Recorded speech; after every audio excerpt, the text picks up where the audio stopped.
lo relacionado con algunas propiedades de la sangre.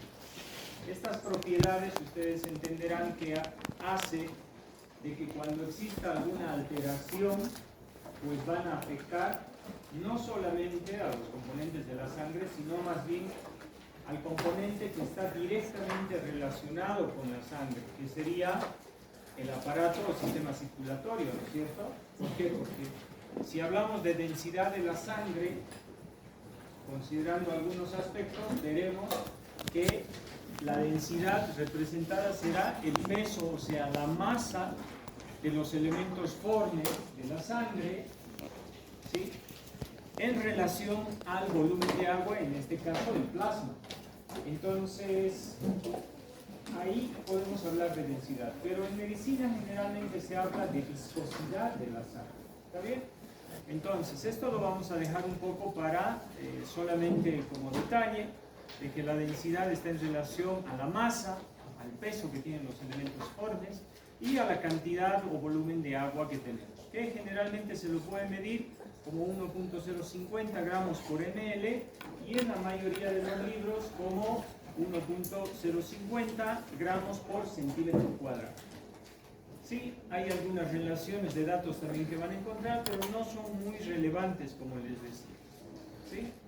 Cuando hablemos de densidad o de viscosidad, vamos a ver que en algunas patologías se ve aumentada, como aquellas personas. La obesidad, por si acaso, es una enfermedad. El sobrepeso es un paso antes de la enfermedad. Luego, pacientes hipertensos, pacientes alcohólicos y pacientes fumadores pueden tener problemas relacionados a la densidad o a la viscosidad de la sangre. ¿Está bien? Cuando nos referimos a viscosidad, una otra propiedad de la sangre es, pregunta, ¿qué elemento forme de la sangre creen que puede llegar a afectar a la viscosidad de la sangre y que de hecho es una patología muy común en La Paz? ¿Ah? ¿Eritrocitos? ¿Cuál? ¿Ah? ¿Alguien diga? Ya, los eritrocitos, pero si aumentan los eritrocitos, ¿qué enfermedad te da? Poliglobulia, muy bien. Ustedes sí saben. Bien, entonces, ¿qué pasa con la poliglobulia? Y hay otros términos más, que después los vamos a ir aclarando. ¿Poliglobulia será lo mismo que eritremia? ¿Será lo mismo que policitemia? ¿Serán sinónimos? Entonces ahí vamos a dejar un interrogante que después lo vamos a aclarar, inclusive en la parte práctica también. ¿Está bien? Entonces la viscosidad tiene que ver con eso. Otro aspecto. ¿Saben qué les recomiendan a los pacientes con poliglobulia o policitemia que viven en la ciudad de La Paz? ¿Qué les recomiendan? ¿Ver? Las sangrías, muy bien, les quitan sangre, pero eso será un tratamiento relativo, ¿no? ¿Qué les recomiendan después? Que se vayan a vivir ¿a dónde? Países Bajos. Lugares cálidos, ya, a lugares más Bajos. bajos. ¿Por qué? Porque la altura es menor. Ya, por la altura, ¿está bien? O sea, de un lugar alto a un lugar bajo te recomiendan. ¿Por qué? ¿Por qué? Por el oxígeno. ¿Ya? ¿Y qué pasa si hay más oxígeno, digamos, en un nivel más bajo?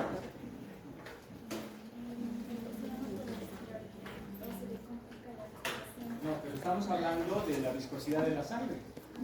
No tiene que ver la respiración, digamos. Porque aquí seguimos respirando. Uno que tiene poliglobulia va a seguir respirando. El aumento de glóbulos rojos, ¿por qué es más en la altura que en el valle?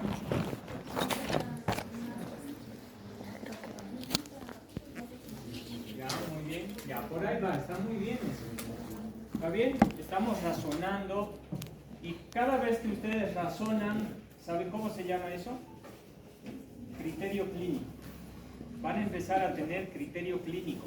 O sea, quiere decir, empiezan a deducir, empiezan a analizar, empiezan a hacer ciertas cosas y eso después se va a transformar en un diagnóstico y ese diagnóstico es un criterio clínico. Eso es lo que venimos a formar acá. ¿Está bien? Entonces, en cuanto a la viscosidad de la sangre, vamos a ver que estará relacionado, por supuesto, con la concentración principalmente de glóbulos rojos, pero ojo, no es lo único, sino también estará relacionado con la cantidad de proteínas plasmáticas que podría llegar a influir, la temperatura y el grado de hidratación del organismo. En personas deshidratadas, por supuesto, ahí va a haber un falso positivo. ¿Sí? Ahora vamos a ver. La deshidratación, por ejemplo, que muchos de acá no tomamos agua, ¿verdad? ¿Qué nos gusta? La Coca-Cola. Entonces, como no tomamos mucho líquido, a veces nos deshidratamos y por lo tanto puede haber un falso positivo. ¿Qué quiere decir un falso positivo? Que la cantidad de plasma se vea disminuida en relación a los elementos sólidos de la sangre, los elementos formes, pero es un falso positivo, ¿no es cierto? ¿Por qué? No es poliglobulia, sino es que te falta líquido. ¿Sí o no? Entonces hay que hacer exámenes laboratoriales para determinar si es poliglobulia o no es poliglobulia. ¿Qué tipo de exámenes haremos? Les he pasado un cuadro en el grupo. Sí. ¿Sí? Bueno, entonces, propiedades de la sangre hay que considerar, pero vamos a hablar más. pH de la sangre, esto ustedes lo saben de memoria, lo vamos a pasar un poquito más rápido. Saben que la sangre arterial tiene un pH de 7.40, la sangre venosa 7.35. ¿Por qué? ¿Por qué? ¿Por qué hay esa diferencia?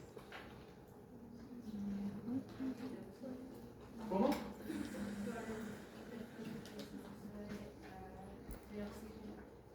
Por ahí va, pero no es el oxígeno. ¿Quién te baja el pH? El hidrógeno. Y cuando se junta o el subproducto de lo que es el dióxido de carbono tendrá un pH más ácido o más ácido. Entonces la cantidad de dióxido de carbono en la sangre venosa es más elevado. ¿Sí o no? ¿Sí? Entonces, como es más elevado, entonces por eso es de que el pH desciende un poquito. Esa es la diferencia. ¿Sí se entiende, verdad? Digamos acá, en la sangre arterial, tenemos una cantidad, por decirles, digamos, 140 milímetros de mercurio de oxígeno. Y tenemos solamente 40 milímetros de mercurio de dióxido de carbono. La diferencia es amplia, ¿sí o no? Pero en la sangre venosa no. La presión parcial de oxígeno estará disminuida, hagamos de cuenta que, no sé, baja a 80 milímetros de mercurio, y del otro aumenta a 45 milímetros de mercurio. Entonces, esa pequeña diferencia del dióxido de carbono hace de que el pH arterial sea 7.40 y el venoso sea 7.35. ¿Está bien? Esa pequeña. Siempre se tiene que mantener ahí. Listo. Eso ya lo saben. Entonces la diferencia es por el dióxido de carbono. ¿Está bien? Esto ya lo saben. Además vamos a volver a llevar lo que es el sistema de amortiguadores y todo eso. Entonces esto lo vamos a ir pasando un poco más rápido, ¿no? Y ya lo hemos visto la anterior. Veamos composición de la sangre. Básicamente nosotros podríamos dividir a la sangre en su composición en dos cosas. El plasma y los elementos formes. Fácil y sencillo. El plasma, ¿en qué cantidad creen que esté del total de la sangre? ¿Porcentaje? ¿Ah? No. Del total de la sangre, ¿cuánto creen en porcentaje que ocupa el plasma? El 100% es la sangre. ¿Y el plasma ocupa? ¿Ah? ¿Ya? ¿Y cuánto creen que ocupará los leucocitos y las plaquetas? Fíjense, un 4%. Muy poco, ¿no? Eso te quiere decir que tienes una cantidad reducida de plaquetas y una cantidad reducida de leucocitos. Pregunta. Todo lo que diga pregunta puede estar en el examen, ¿no? Ya. Entonces, ahí van haciendo su banco de preguntas. A ver, pregunta, por ejemplo. ¿Cuál es la cantidad de leucocitos en un adulto joven? Siempre vamos a hablar de adultos jóvenes, ¿está bien? Porque los niños tienen una consideración distinta y la tercera edad tiene una consideración distinta en salud. ¿Está bien? Ya. Cantidad de glóbulos rojos. Perdón, cantidad de glóbulos blancos. Diga un número al azar. 20. 20. ¿No? ¿Cómo es? ¿No? Ya. Cantidad de leucocitos, glóbulos blancos, de 5.000 a 10.000. ¿No? Entonces es muy poquito. ¿Sí? De 5.000 a 10.000. ¿Será por milímetro cuadrado? ¿Por milímetro cúbico? Milímetro. Bien. Esto lo van a repasar en el cuadro que les he pasado, ¿está bien? Ahí están los datos. Cantidad de plaquetas. ¿Cuánto creen qué cantidad de plaquetas creen que tienen en este momento en su sangre? A no ser que haya alguna patología.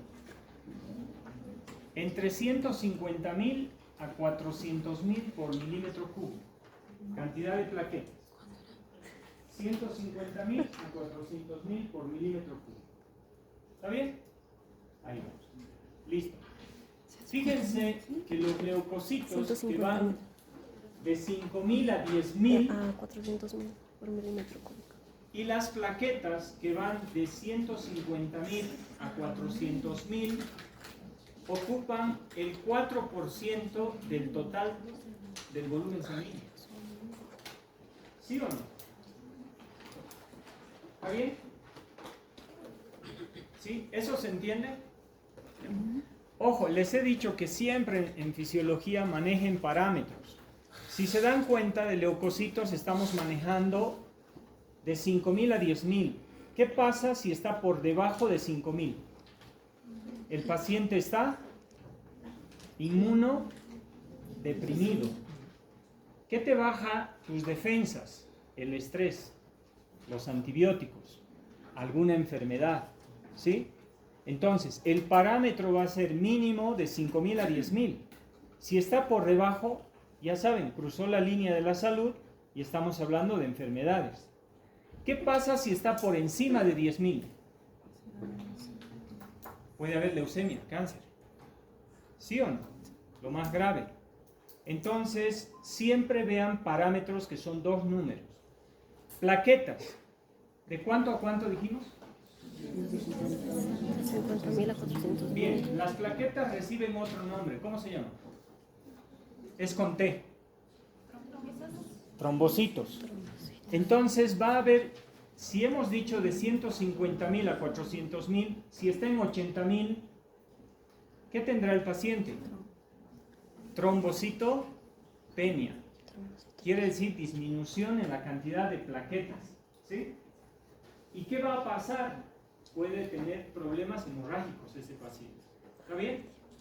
Ojo, a ver, fíjense bien. De 150 a 400.000.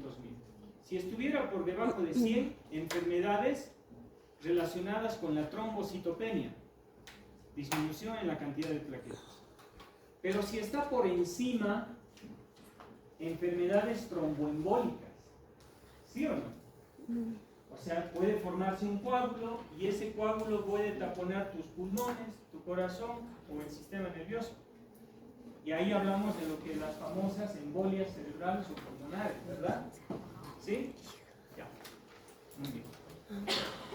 Entonces, fíjense chicos de que debemos empezar a manejar parámetros y porcentajes. ¿Y por qué? Pues porque estos nos determinan el estado de salud de una persona. ¿Está bien? Perfecto. Ahora veamos, eritrocitos. Fíjense cuánto ocupa. El 41% del total de la sangre. Muy bien. Vuelvo a preguntar. ¿Cuánto en porcentaje ocupa el plasma? ¿Ah? 65. ¿65? Ya lo voy a mandar de nuevo al colegio. ¿Cuánto es el plasma? Muy bien, entonces tenemos un 55% del plasma sanguíneo y de elementos formes ocuparán un 45%. Ahora, ojo, ahí se raya un poco, o sea, les vamos a complicar un poco la vida, porque luego vamos a ver la cantidad propia de los elementos formes y la cantidad propia del plasma, porque saben que no es solo agua, ¿verdad? O sea, tiene ciertos componentes. Muy bien. Eritrocitos. ¿Cuánto es la cantidad de eritrocitos que existe en una persona adulto joven? Ahí podemos hacer una diferenciación. En mujeres, están los datos ahí, en mujeres puede ir de 4.500.000 a 5.500.000. ¿Está bien? Y en varones puede ir de 5 millones a 6.200.000. Los parámetros varían más o menos 200.000 aproximadamente, pero lean el dato que les he pasado. ¿Está bien? Vamos a manejar los datos del Instituto Boliviano de la Altura. ¿Qué pasa si la cantidad de eritrocitos disminuye? ¿Qué enfermedad tenemos? Anemia. Muy bien. ¿Y qué pasa si aumenta la cantidad de eritrocitos? Poliglobulia o policitemia. ¿Está bien? Eritremia también. Tienen pequeñas diferencias. ¿Está bien? Entonces, es importante que nosotros empecemos a reconocer los parámetros que tiene la sangre en relación al plasma con los elementos formes de la sangre, ¿sí? Para determinar en cada una de ellas los problemas que pueden llegar a existir si es que hay algún desequilibrio. Por lo tanto, hay una prueba laboratorial que la vamos a hacer en la parte práctica que se llama el hematocrito. El hematocrito es una prueba laboratorial que está dentro del hemograma completo y determina el porcentaje entre el plasma sanguíneo y especialmente uno de los elementos formes de la sangre, que serían los glóbulos rojos. ¿No es cierto? Entonces, en porcentaje habrá parámetros del hematocrito para mujeres y para varones porque no tenemos la misma cantidad de glóbulos rojos. ¿Está bien? Y la prueba laboratorial va a consistir en que hagamos, y se hace en odontología mucho también para otras cosas, habrán escuchado hablar del PRF, del PRP, del plasma rico en plaquetas y todo eso. Nosotros podemos colocar sangre en un tubo de ensayo o en un capilar y llevarlo a un aparato que tenemos en fisiología que se llama centrifugadora. Y a unas revoluciones por minuto y en una cantidad de tiempo la vamos a centrifugar y vamos a compactar todos los eritrocitos, especialmente hacia la base, y dejamos el plasma sanguíneo acá arriba. ¿Lo ven? ¿Sí? ¿Se ve acá? ¿Ven? Entonces, tenemos el hematocrito, que es una prueba laboratorial que haciendo ese trabajo en una centrifugadora, que lo vamos a hacer en la parte práctica, te va a separar el plasma sanguíneo versus los glóbulos rojos o eritrocitos. Y acá va a haber una pequeña línea. Si decíamos que los glóbulos rojos son millones versus de 5.000 a 10.000, pues por lo tanto en el hematocrito ustedes van a ver acá una delgada línea, y en esa delgada línea blanquecina vamos a encontrar a los glóbulos blancos y las plaquetas que estarán un poco hacia arriba de esto, porque hacia abajo, hacia la parte basal, encontramos a los glóbulos rojos.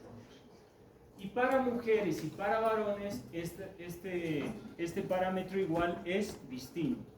Ya vamos a hablar del porqué. Pero es importante separar esto y debemos saber qué tenemos acá y luego qué tenemos acá y luego qué tenemos acá. ¿Está bien?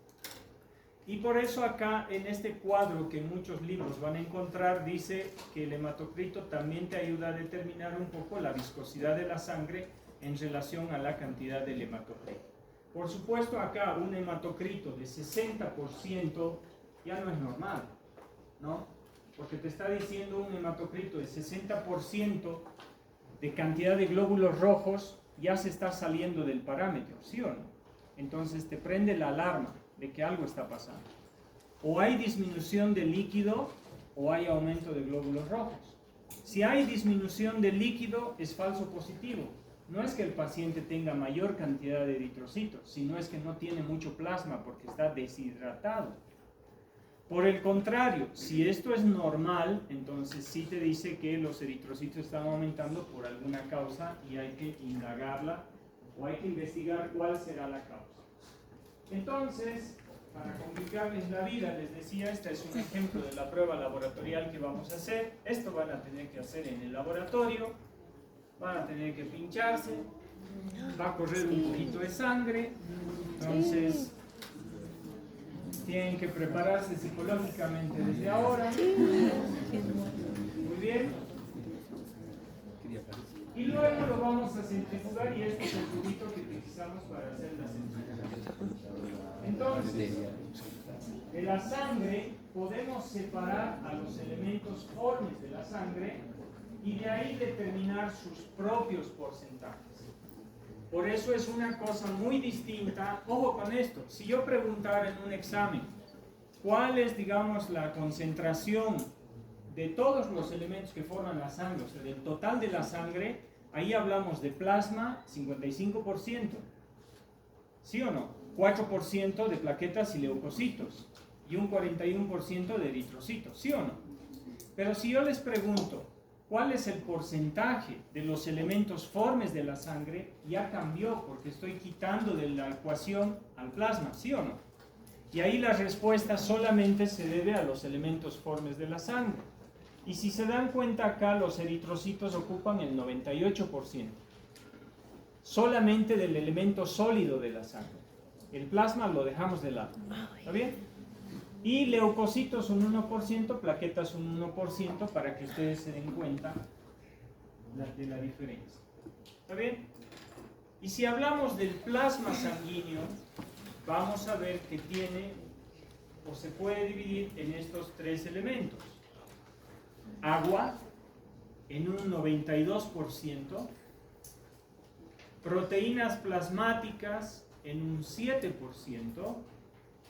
Pregunta de la anterior clase, veo muchas caras que han estado acá. La anterior clase hemos determinado que las proteínas plasmáticas son 3. Pregunta de examen. Albúmina, globulina, fibrinógeno. Muy bien. Estoy feliz así yo. ¿No? Bien. ¿Perdón? ¿Puede repetir, doctor?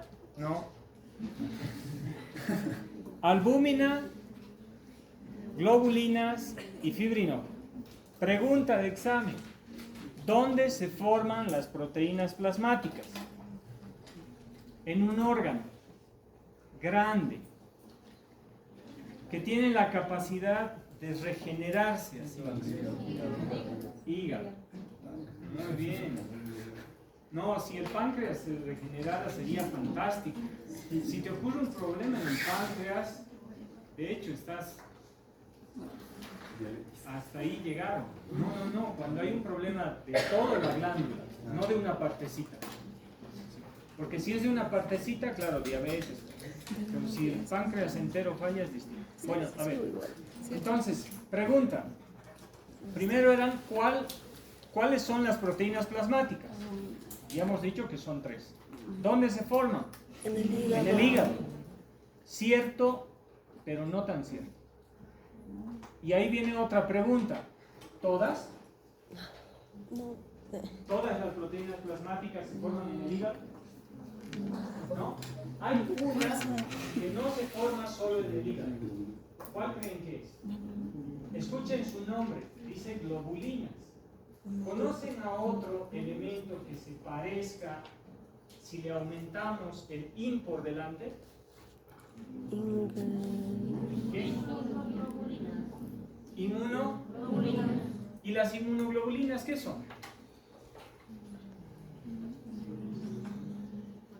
Que cuando alguien te ataca, esas inmunoglobulinas te ayudan a marcarlo y a destruirlo, ¿no ves?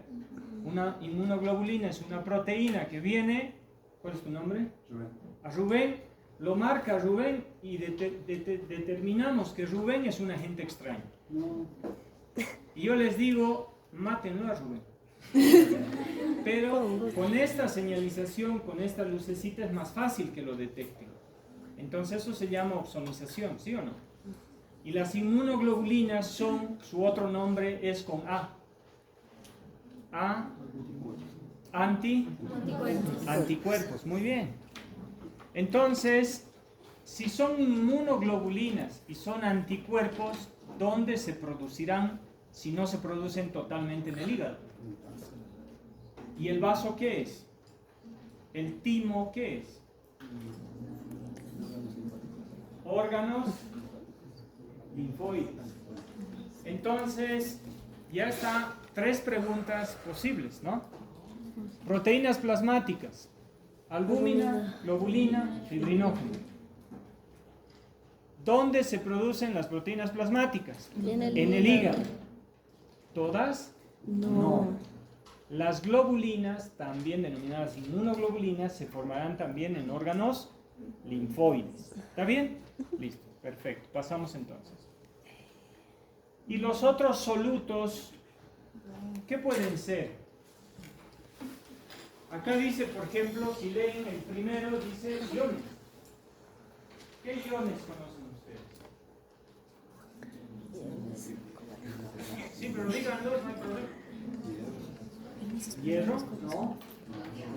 ¿Ah? Sodio, potasio, Iónico, cloro. metálico, covalente. Sodio, potasio, cloro. El hidrógeno también tiene carga. El cloro es... Ahora hay una diferencia. Todos... ¿Qué es un ion?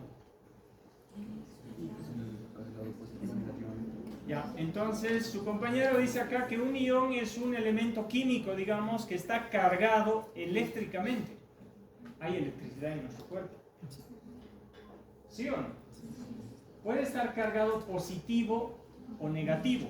Cuando es carga positiva, ¿cómo se llama? Es con C, catión. Y si está cargado con carga negativa, entonces es un anión. anión. Muy bien. ¿El cloro será un catión o un anión? Anión. Un anión tiene carga negativa. El sodio y el potasio, Catión. cationes. Muy bien. Les cuento que todo funciona con esos compuestos iónicos. Todo. De hecho, lo que están haciendo ahora, lo que yo estoy haciendo, todo está funcionando con el intercambio de sodio, potasio, calcio, cloro, magnesio. ¿Por qué? Porque tu sistema nervioso, para conducir la transmisión de un impulso nervioso, trabaja con eso. De hecho, para que mi músculo se mueva y cada vez que yo levante la mano o levante la voz para emitir un pensamiento o algo, mis neuronas están haciendo transmisión y sinapsis de un impulso nervioso. ¿Sí? Que de muchos en este momento ahorita quiere ceder porque están queriendo dormir. Porque tengo una voz arrulladora. ¿No? Ya, entonces chicos, todo... ¿se perdió? Si supiera. Está. Iones. Obviamente nutrientes ya habíamos mencionado por qué, gases ya habíamos mencionado por qué, productos de desecho también, sustancias reguladoras. También lo van a encontrar en otros libros de que los solutos o otros componentes que están en el plasma sanguíneo, ojo, se pueden clasificar en 2 grandes grupos químicos, orgánicos e inorgánicos. ¿Sí o no? Entonces de ahí determinaremos qué es orgánico e inorgánico. Por ejemplo, ¿los iones serán orgánicos o inorgánicos? ¿Ya? ¿Las proteínas serán orgánicos o inorgánicos? Y esto es lo único que tienen que saber, nada más, qué es orgánico y qué es inorgánico. Así se clasifican las 2 cosas. ¿Está bien? Bueno, funciones de la sangre, vamos a ir viendo. Entonces, ya sabemos, tenemos 98% de eritrocitos, 1% de leucocitos, 1% de plaquetas.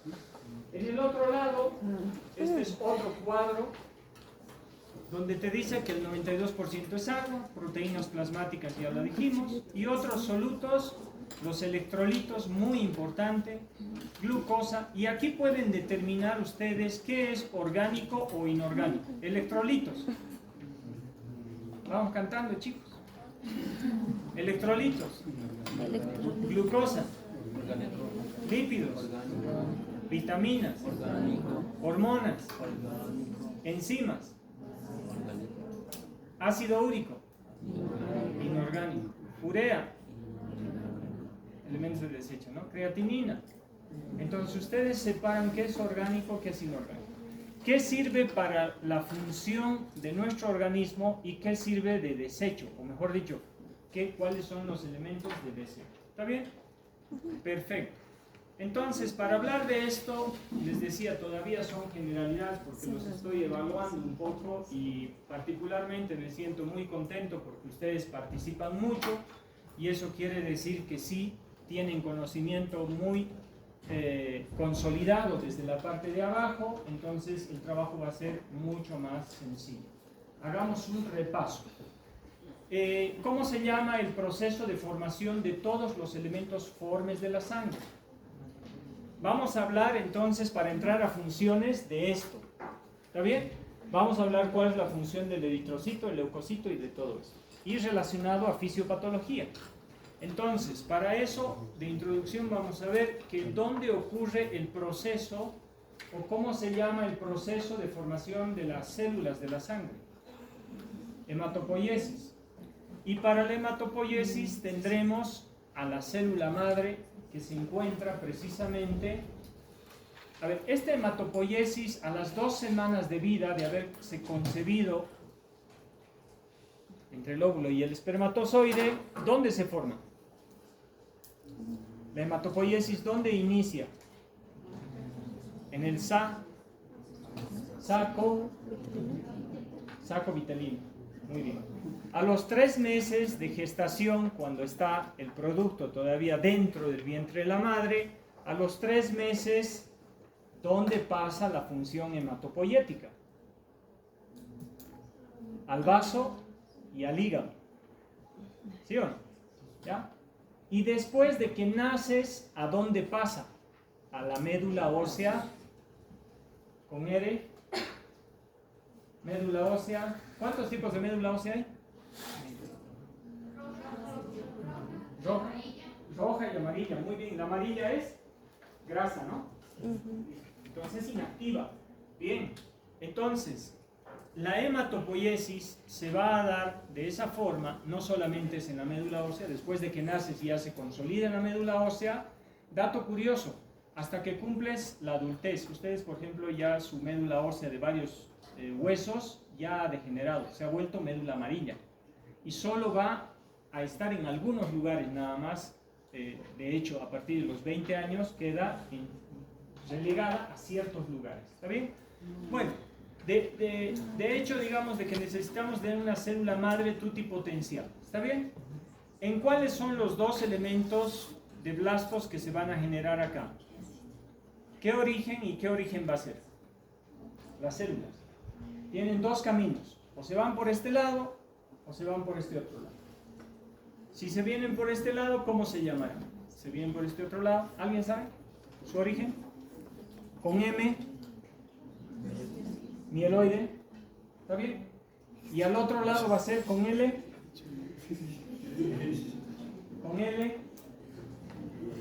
si uno es mieloide, el otro va a ser con L, linfoide, ¿bien? ¿Sí? ¿Dijeron? O yo quiero creer que dijeron. Ya.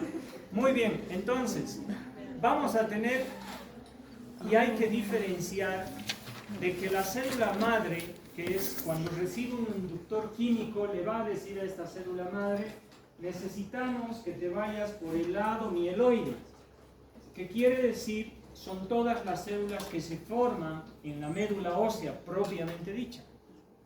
En cambio, va a venir otro inductor químico y le va a decir a esta otra célula, tú vete por el lado linfoide y me vas a producir un tipo de célula distinto que de pronto, si tienen un origen en la médula ósea, su maduración terminará en otros órganos. O sea, salen de la sangre para terminar de madurar y después vuelven. Todo eso llevaron, ¿verdad? Entonces, viene acá y podremos tener un tipo de célula madre de origen mieloide que va a dar origen básicamente, fíjense, mieloide, glóbulos rojos, plaquetas y un tipo de linfocito. ¿Cuál será? El monocito. ¿Está bien? Después, el neutrófilo, el eosinófilo y el basófilo. Ahorita vamos a ver. ¿Está bien? Y después, por el otro lado, linfoide, tendremos a las células linfocitos B, linfocitos T y a las natural killer. ¿Sí o no? Esas tres tienen un origen linfoide porque terminan su maduración en órganos linfoides. Veamos un cuadro un poco más detallado. Sí, que este lo han debido ver y pasémoslo rápido porque esto igual es recuerdo. ¿Está bien? Fíjense. Tenemos a la célula madre de origen mieloide y va a provenir a un megacariocito. Y este megacariocito, por si acaso no se lee acá, pero aquí dice médula ósea, acá dice sangre y acá tejido. Entonces las células que se forman en la médula ósea pueden terminar en la sangre o pueden terminar en el tejido. ¿Está bien? Y eso también es importante determinar. El megacariocito, por si acaso, es una célula muy grande y no puede entrar al torrente sanguíneo por completo. Entonces, introduce una parte y se fragmenta y da origen al trombocito, que serían las plaquetas, ¿sí o no? Entonces, el megacariocito introduce dentro del vaso, como un pseudópodo, ¿sí? Una extensión, se fragmenta y esos fragmentos se vuelven lo que son las plaquetas. Fácil. El eritrocito tiene una secuencia y también el eritrocito, al entrar al torrente sanguíneo, no entra como una célula madura, entra como un preeritroblasto, un preeritrocito, mejor dicho. ¿Por qué? Porque todavía tiene componentes que no le dejan cumplir su función. 2 días después de que el eritrocito entra al torrente sanguíneo, recién adquiere la capacidad de transportar oxígeno porque pierde todos los elementos que le estaban impidiendo. Termina su maduración. ¿Está bien? 2 días después. Y acá ya tenemos un eritrocito, un glóbulo rojo. ¿Está bien? Muy bien.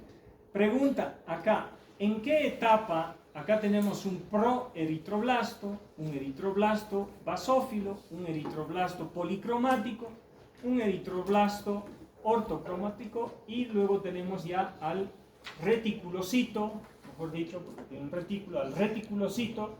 ¿En qué parte se incorpora la hemoglobina?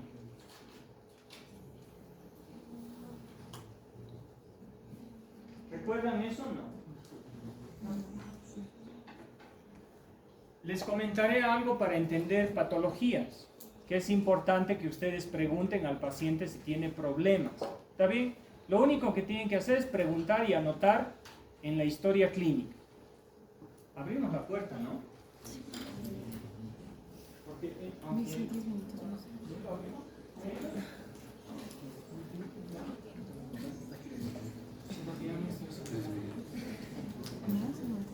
¿alguien sabe primeros auxilios por si me desmayo? ¿Sí? Muy bien. Entonces, fíjense una cosa. Vamos a detectar patologías, pero desde ya no más. Hay una etapa de formación del eritrocito.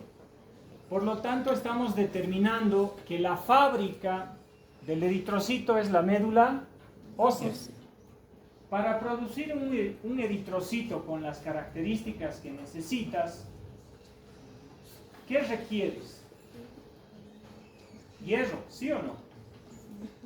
¿Verdad? ¿Qué pasa si no tienes hierro?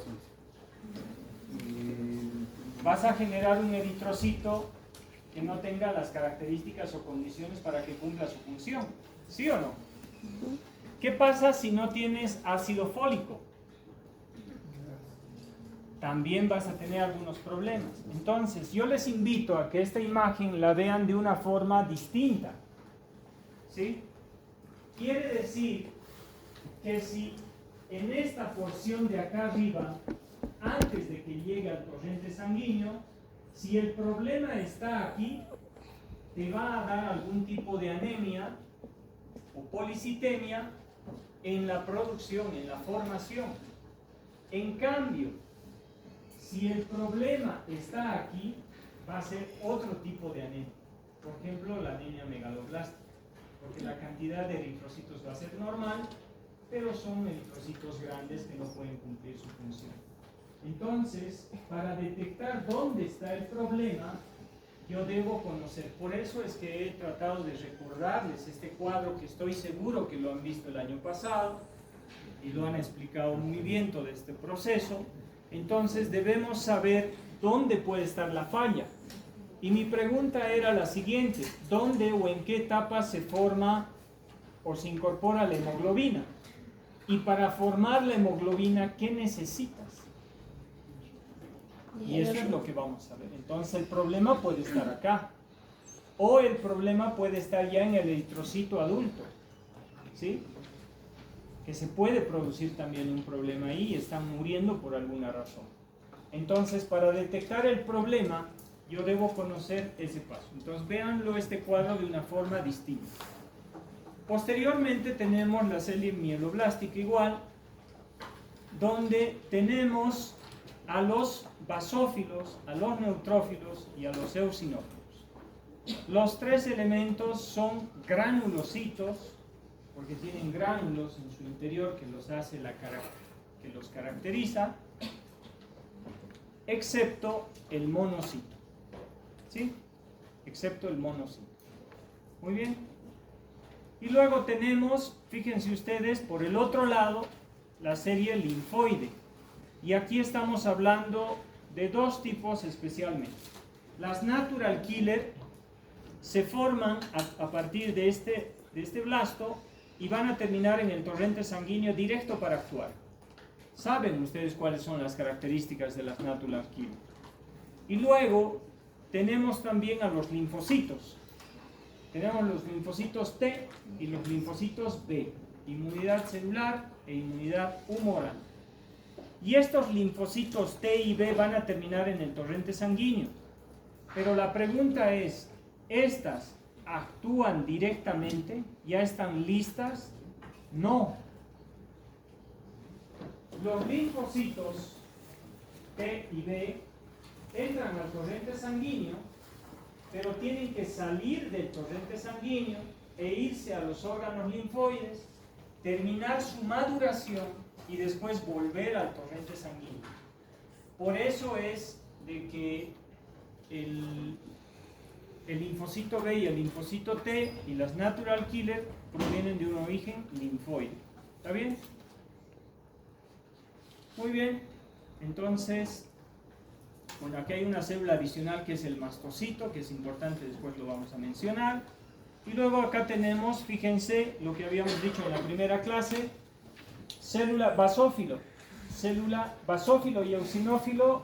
Siempre piensen alergias y parásitos. ¿Está bien? Basófilo y eosinófilo, alergias y parásitos. Siempre, alteración va a estar ahí. Neutrófilo, infecciones bacterianas, virales y de todo. ¿Está bien? Y el neutrófilo es una célula madura que entra a la sangre y está listo para fagocitar, que es lo que habíamos hablado en la anterior clase. El monocito es una célula inmadura que solamente va a madurar cuando sale del torrente sanguíneo al tejido y se va a transformar en macrófago. Entre 4 o 5 días menciona Guyton, algunos libros mencionan hasta 10 días. Entonces recién va a capacitar para que pueda producir fagocitosis. ¿Está bien? Listo. Acá, si ustedes ven en este cuadro, lo buscan en internet igual, este macrófago en muchos lugares cambia de nombre. ¿Conocen el sistema fagocítico mononuclear que se llamaba antes? Sí. o monocito macrofágico. ¿Han escuchado hablar de eso? Sí. Antes, todavía más antes, se llamaba el sistema retículo endotelial. ¿Alguien? Por nota. Si es así, sí pienso. Hemos pasado el año pasado. Sistema retículo endotelial, fagocítico endotelial, monocito macrofágico. ¿No? Les diré una cosa. ¿Ustedes saben cuál es la primera línea de defensa? Celular. Neutrófilos. ¿Ya? ¿Alguien nada más? Su compañera dice que hay neutrófilos de la izquierda. ¿Los de la derecha qué es? Macrófago. Alguien reivindicó. ¿Por qué? Porque si decimos que el macrófago proviene del monocito, pero el monocito tiene que salir de la sangre, transformarse en macrófago, ¿por qué sería el primero? Tiene razón, pero la pregunta es ¿por qué? ¿Saben por qué el macrófago es la primera línea de defensa? ¿Ah? Porque ya se encuentra en el tejido. Pero hay una cosa, ojo, no es este monocito que se va a transformar en macrófago. Ojo con eso. Hay un sistema de defensa de centinelas. Son macrófagos que están en los tejidos y que viven mucho tiempo. Por ejemplo, tenemos macrófagos en los pulmones. Tenemos macrófagos en el hígado. Se llaman células de Kupffer. Tenemos células en el tejido conectivo que se pueden llamar células dendríticas. Tenemos macrófagos en el vaso, que de hecho un eritrocito cuando pasa por el vaso y ya no va a cumplir sus funciones, lo destruye, ¿sí o no? Tenemos macrófagos en todo lado, pero esos macrófagos no necesariamente han venido directo desde acá y están pasando a defender el lugar, no. Son centinelas que el organismo ha dispuesto que estén ahí, y estos centinelas, apenas algo invada, son los primeros que actúan. Y después recién vienen los neutrófilos, porque va a haber la quimiotaxis y llaman a los neutrófilos. Entonces, primera línea de defensa son los macrófagos, pero in situ. No es el macrófago que viene del monocito a atacar. ¿Se entiende eso o no? O sea, el macrófago que está en el tejido ya desde hace rato, no que viene porque hay una infección y está viniendo del monocito, sino es porque están anclados ahí. Ese sistema es el primero que detecta. Inmunidad celular. ¿Está bien? Inmunidad celular. La segunda línea serían los neutrófilos. Pregunta de examen. Primera línea de defensa. Macrófagos, pero in situ. ¿Está bien? O sea, macrófagos. Pregunta de examen. Primera línea de defensa celular. Macrófagos in situ. Los que están en los tejidos, ya se llamen células dendríticas, células de Kupffer, microglía en el sistema nervioso, cualquier nombre que reciban. ¿Está bien? Primera línea. Segunda línea de defensa, neutrófilos. Tercera línea de defensa, monocitos. Porque los monocitos van a venir, salen de la sangre y se van a transformar en macrófagos.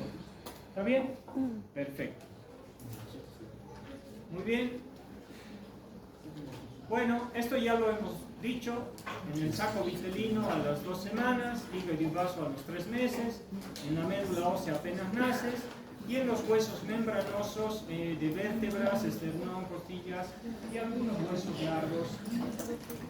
Y acá lo vamos a dejar porque la próxima ya vamos a hablar de algunos otros. Qué rápido se pasa.